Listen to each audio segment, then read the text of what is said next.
बात्या दाना द्वारा जो 11टी जिला विशेष करके प्रभावित होता सबुठ बेसी प्रभावित होता जिला संख्या हूँ 3टी केन्द्रापड़ा एवं भद्रक बालेश्वर एवं यही जिला गुड़िकरे विशेष करिकी गछ पड़ी आपण रास्ता अवरोध होता एवं से जिला मानकरे मध्य विद्युत सरबराह जो आमर रे संपूर्ण भाव में विद्युत विच्छिन्न हो जाइथिला से इलेक्ट्रिक कट ऑफ हो जाइथिला। एणु विशेष करिकी ये 3टी जिले में पावर रेस्टोरेशन करने प्रथम कथा रोड सेक्टर रे सबू पीडब्ल्यू रोड एवं आरडी रोड को जो कटअप थिला ताकू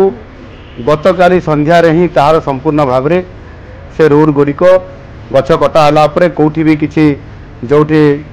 रास्ता खराब हो जाता ताकू पुनर्भाव से कम्युनिकेशन जोगाजोग संपूर्ण भाव में करा जाइथिला एवं जोटा आमर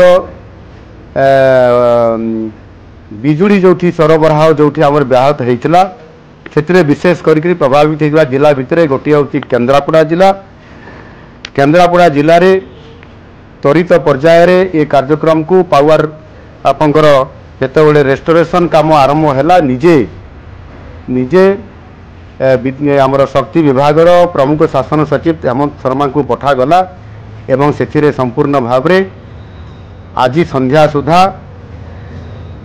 95%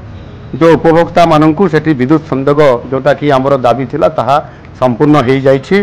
एवं आज राति भितर ही बाकी जो रहिले केवल 15,000 विद्युत संयोग उपभोक्ता अच्छा